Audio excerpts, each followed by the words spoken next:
vamos a empezar con la clase del día de hoy.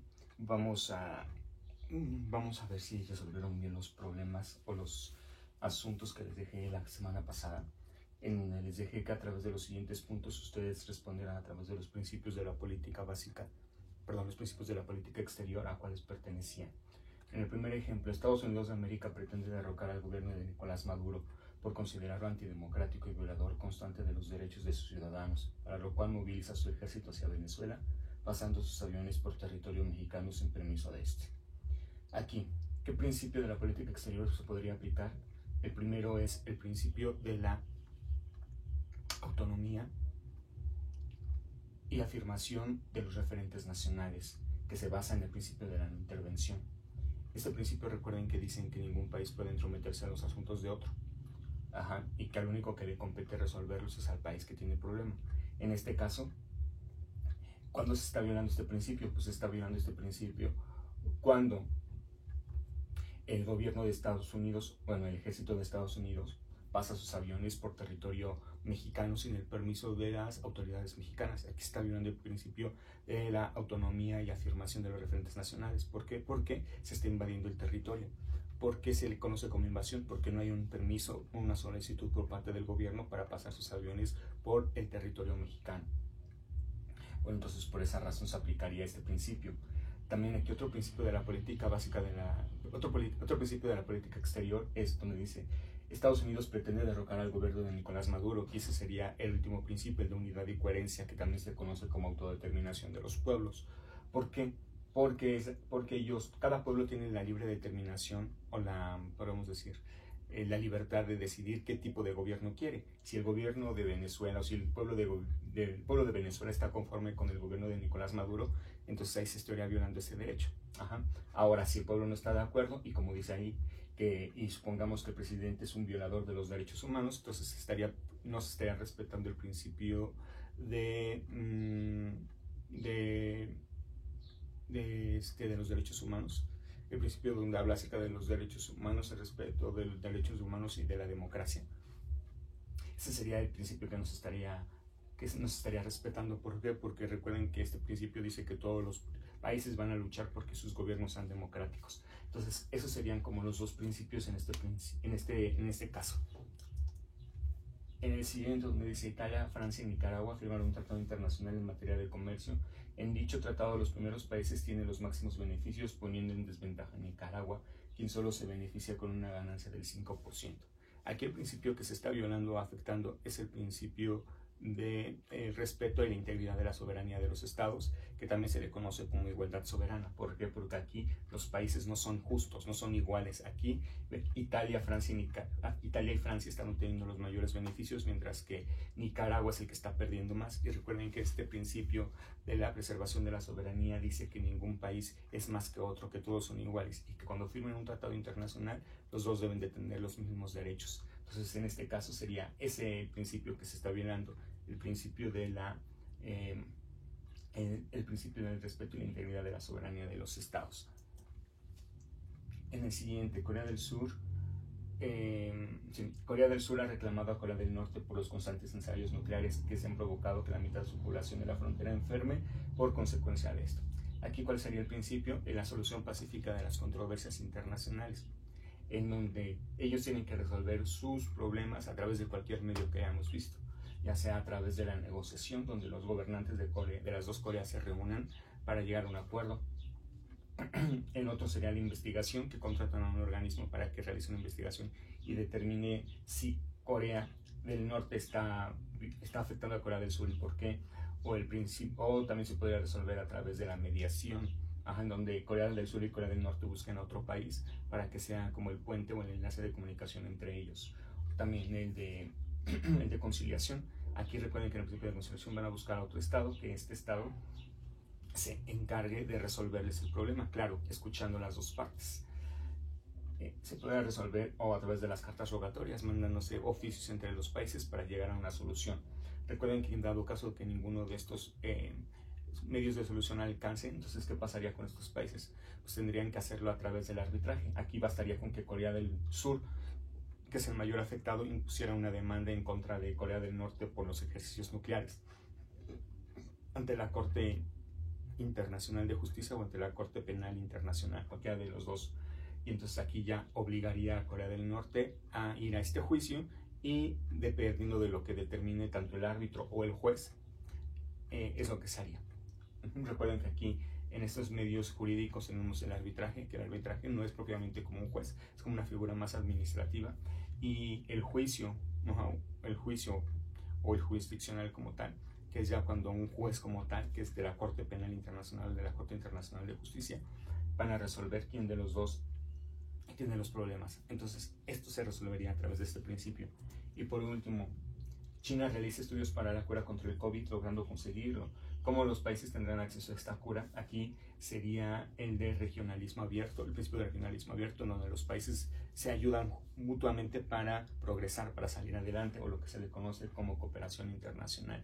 En este caso, este principio sería el que se estaría utilizando. ¿Por qué? Porque todos los países deben de ayudarse los unos con los otros y deben de compartirse tecnología, ciencia, y en este caso un descubrimiento médico como la vacuna contra el COVID-19. ¿Y cómo los países tendrían acceso a la cura de? Pues poco a poco, primero se tendrían que hacer las pruebas en humanos como tal. Una vez que se determine que tiene la cura o que cura este virus del COVID-19 o el SARS, en este caso el virus del SARS, entonces los países tendrían que negociar con China y con la Secretaría y con la Organización Mundial de la Salud para que el medicamento llegara a su país lo más pronto posible. Y claro que China tendría una ventaja económica por ser el descubridor, porque tendría el derecho de ponerle el precio a la vacuna como tal. Bueno, pues entonces estos serían como los pasos o los principios de la política exterior a seguir en esta actividad que ya les había comentado o que ya les había dejado de tarea anteriormente. Bueno, ahora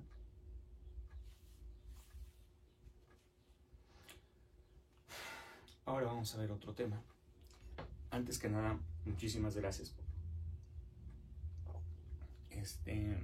a algunos de ustedes por sus mensajes del día de maestro.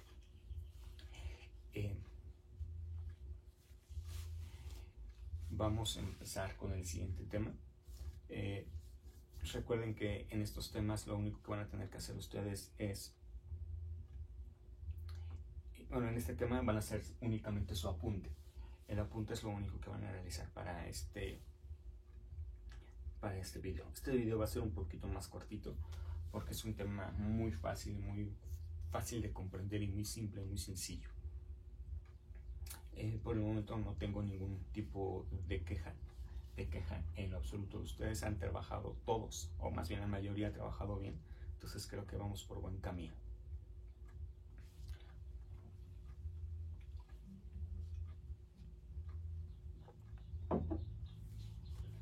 Bueno, vamos a dejar atrás los principios de la política exterior. Ya ahora vamos a ver el siguiente tema, que son las instituciones globales, que también se le conocen como organismos internacionales. Una institución global o un organismo internacional, y vamos a ver qué es esto.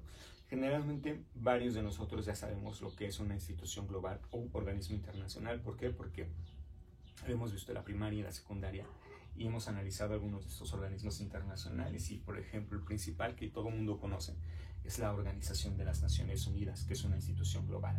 Entonces, basándonos en este ejemplo, si les digo que la ONU es una institución global, ¿cómo definiríamos a una institución global? ¿Qué hay en la ONU? En la ONU hay países. Hay países. ¿Qué hacen estos países? Tienen un propósito. ¿Cuál es el propósito de la organización? Pues mantener la paz, ¿no? El principal propósito, mantener la paz.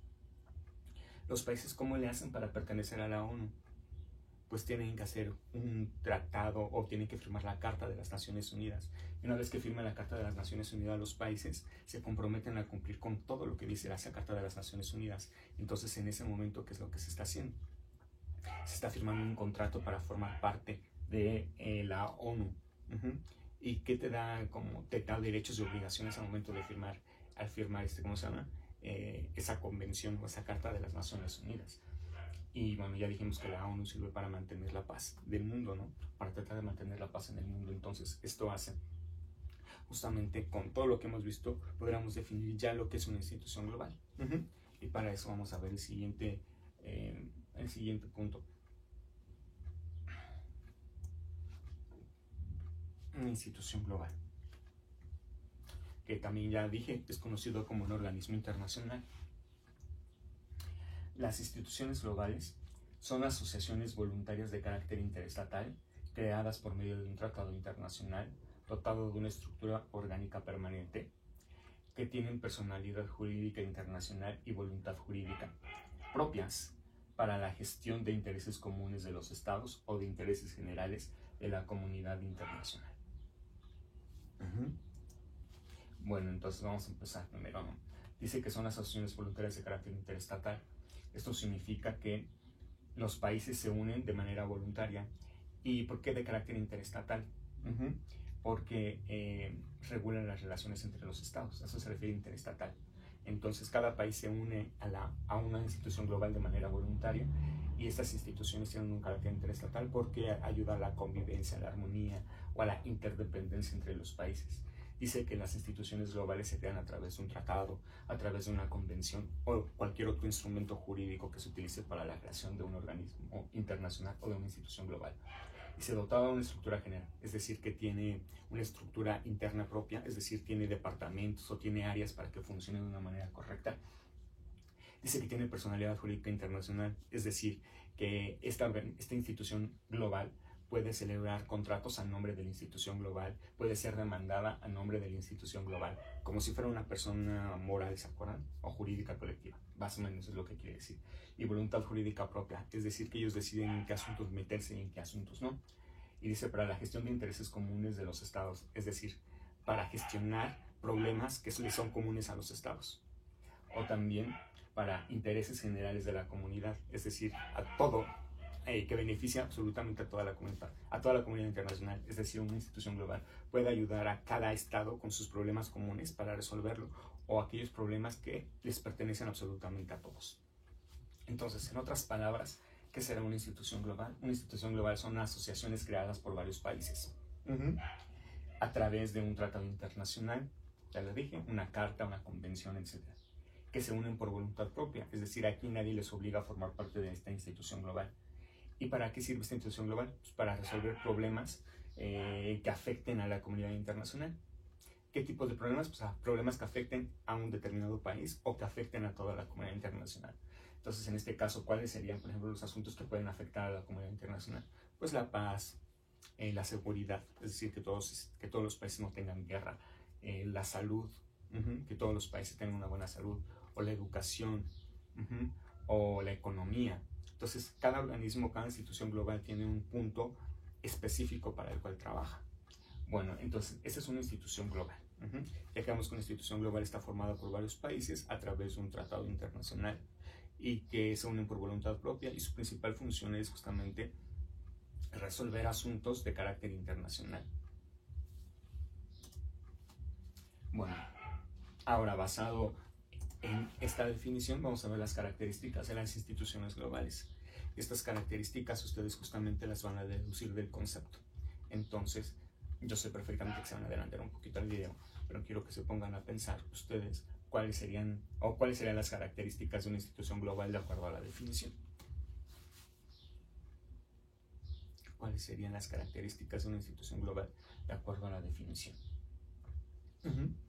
Si dijimos que es un organismo creado por varios países, firmado a través de un tratado internacional que resuelve asuntos de intereses comunes o de la comunidad internacional, que más, que tiene una estructura propia, etcétera, etcétera. Bueno, pues justamente vamos a ver cuáles son las características de las instituciones globales.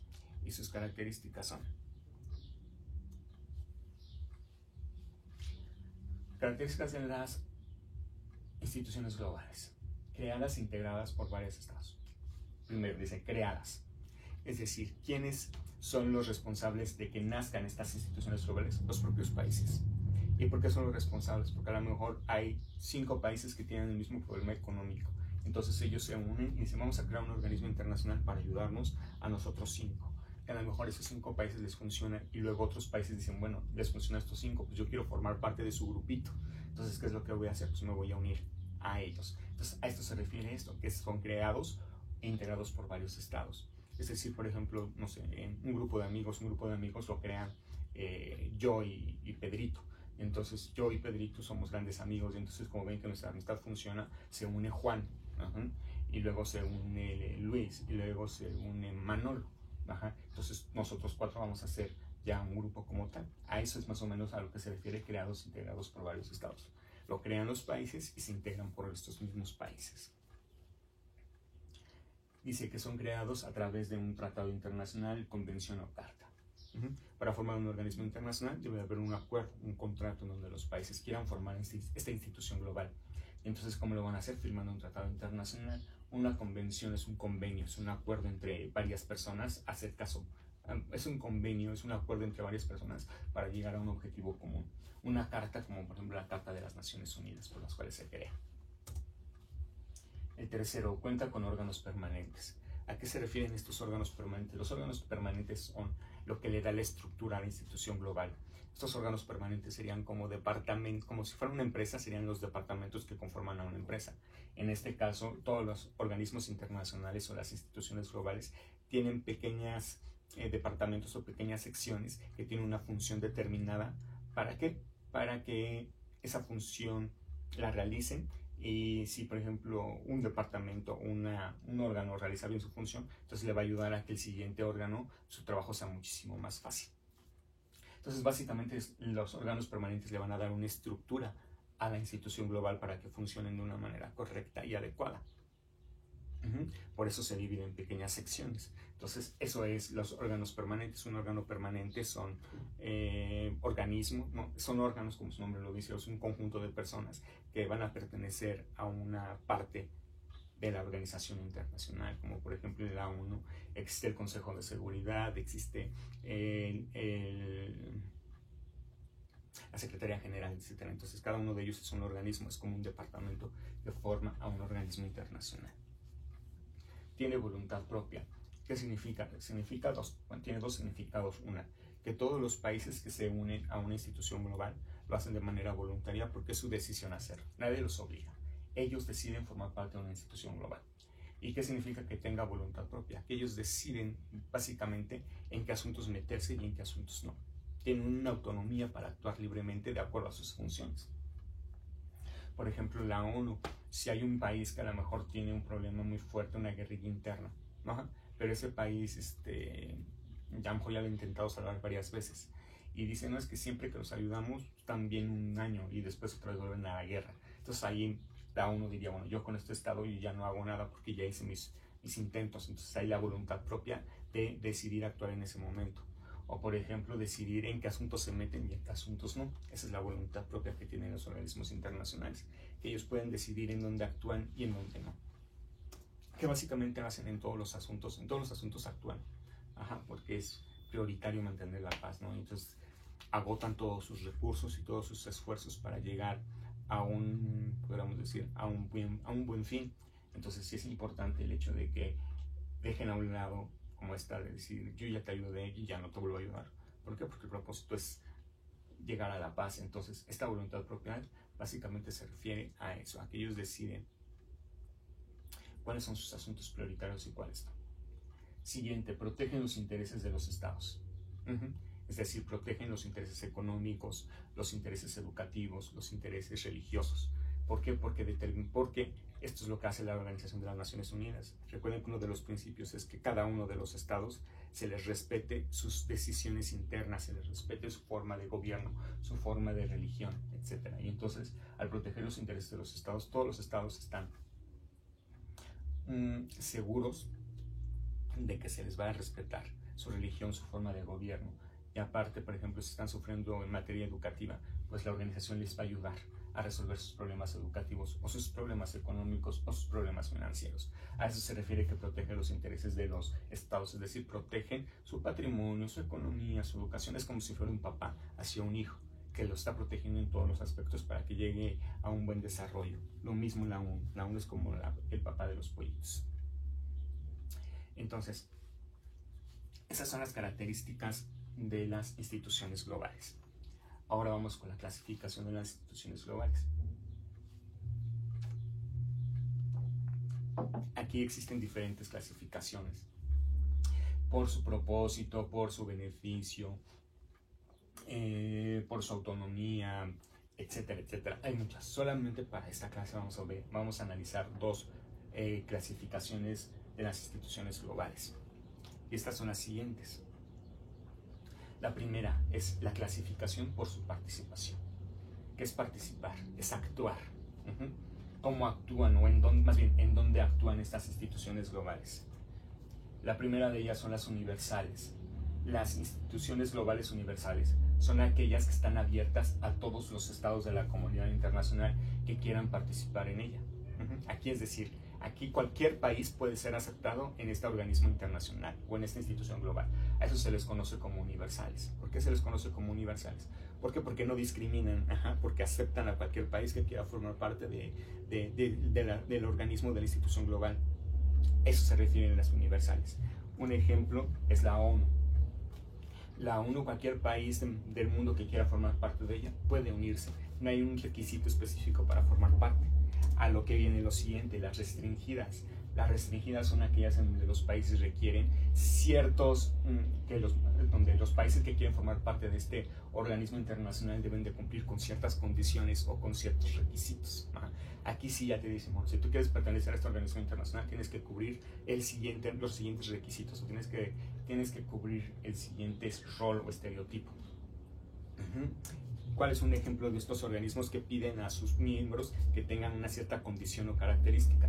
Un ejemplo es la OEA, que es la Organización de los Estados Americanos. Aquí, ¿cuál es el requisito para integrar este organismo internacional? Formar parte del continente americano. Si eres un país que no formas parte del continente americano, no puedes formar parte de la OEA. ¿Por qué? Porque aquí hay una condición específica. Bueno, eso sería como esto, o por ejemplo la Organización Internacional del Trabajo. ¿Quiénes pueden participar ahí únicamente?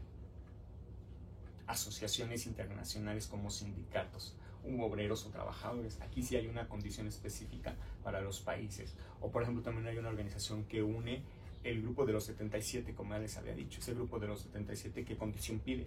Que seas un país subdesarrollado.